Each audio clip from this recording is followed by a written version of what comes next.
بسم اللہ الرحمن الرحیم الصلاۃ والسلام علیک یا رسول اللہ وعلیٰ آلہ واصحابہ یا حبیب اللہ۔ یہ میرے ہاتھ میں اللہ تعالیٰ کی پاک کتاب قرآن مجید ہے۔ جو بندہ اس کو گواہ بنا کے اس پہ ہاتھ رکھ کے غلط بیانی کرے، اللہ تعالیٰ اسے تباہ و برباد کرتا ہے۔ تو میں آپ حضرات کی اطمینان کے لیے، کچھ لوگ شاید سمجھتے ہیں کہ یہ بندہ کسی کی بے جا حمایت کرتا ہے، ایسی بات نہیں ہے قطعاً۔ ہم الحمدللہ حق کی اتباع کرنے والے، حق کا دفاع کرنے والے ہیں۔ میں بھی یہ گواہ بنا کے قرآن مجید کو کہتا ہوں کہ اگر میں غلط بیانی کروں، کسی کی بے جا حمایت کروں، اللہ تعالیٰ مجھے معاف نہ کرے۔ اور یہ بات بالکل سن لے کہ میرا ڈاکٹر جلالی صاحب کے ساتھ نہ کوئی تنظیمی تعلق ہے، نہ کوئی خاندانی تعلق ہے۔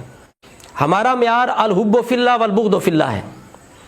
ہمارا تعلق کسی کے ساتھ اللہ اس کے رسول کی رضا کے لیے ہے، عقیدہ اہل سنت کی بنا پہ ہے، غلامی اعلی حضرت کی وجہ سے ہے۔ جو بات ہم کرتے ہیں، ہماری کوشش ہوتی ہے کہ ہم فساد کا خاتمہ ہو، حق کی اتباع ہو، حق کا دفاع ہو۔ اب جو موجودہ حالات ہیں ملک کے اندر، ملک کو تباہ کرنے والے اور مسلک کو نقصان دینے والے، ان میں بڑا دکھ اور افسوس ہوتا ہے۔ ایک تو مفتیان کرام کا بہت بڑا طبقہ ہے جو ابھی تک خاموش ہے، جبکہ اب ان کے لیے خاموشی جائز نہیں ہے۔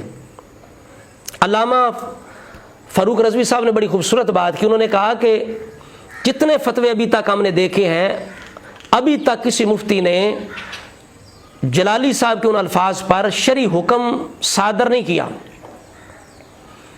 کہ بھائی شرعی طور پر نفس مسئلہ کیا ہے، عقیدہ اہل سنت کیا ہے، یہ الفاظ جو ہیں ان پر کیا حکم شرعی ہے، کس درجے کے اندر ہے، ان کی سزا کیا ہے، کوڑے ہے، قید ہے، قتل ہے، حرام ہے، یہ جملہ یہ کفریہ جملہ ہے، کیا ہے؟ ابھی تک کسی نے یہ زحمت نہیں کی۔ ہم اہل سنت، ہمارا یہ خاصہ ہے کہ ہماری عقیدتیں جذباتی نہیں ہیں، تقلیدی نہیں ہیں، بلکہ شریعت کی پابند ہے۔ ہماری عقیدت بھی شریعت کے دائرے کے اندر رہنی چاہیے۔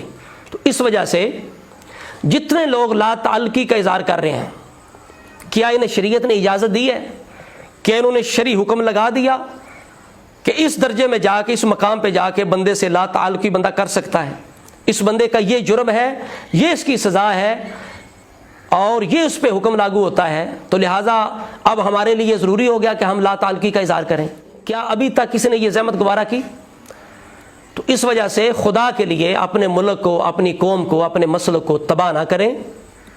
سب نے اپنی اپنی قبر کے اندر جانا ہے، اپنے اعمال کا حساب دینا ہے۔ یہ نہیں کہ فلاں نے یہ کیا میں نے بھی کر دیا، فلاں کے آستانے سے فلاں مفتی نے یہ فتویٰ دے دیا میں بھی دے دوں، یہ بات نہیں ہے۔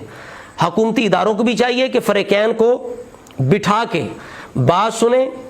اگر جلالی صاحب کا جرم ثابت ہو تو انہیں سزا ملنی چاہیے، اگر ان کا جرم ثابت نہ ہو تو جن بندوں نے فساد کیا انہیں سزا ملنی چاہیے۔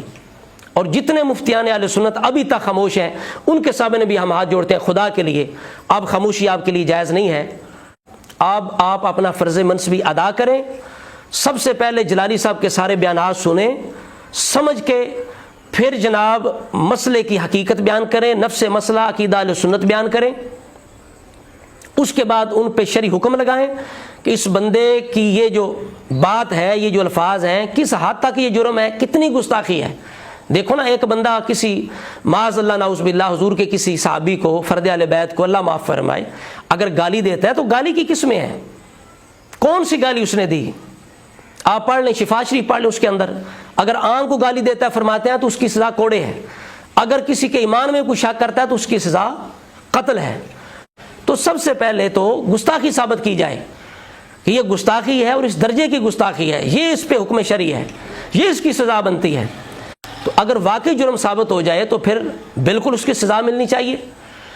تو اگر مسئلے کو سمجھے نہیں گیا، نفس مسئلے میں غور ہی نہیں کیا گیا، عقیدہ اہل سنت نہیں سمجھا گیا، صرف عقیدت کی بنا پر، ہماری عقیدتیں شریعت کی پابند ہیں، تو ہمیں تقلیدی اور جذباتی فتووں سے پرہیز کرنا چاہیے، اپنی آخرت کی، ملک کی فکر کرنی چاہیے۔ اللہ تعالیٰ کی بارگاہ میں دعا کرتے ہیں، مولا تعالیٰ ہمارے ملک کو، ہمارے اس مسلک کو ہر طرح کے فتنوں سے محفوظ فرمائے، ہماری ایمانوں کی حفاظت فرمائے۔ السلام علیکم ورحمۃ اللہ وبرکاتہ۔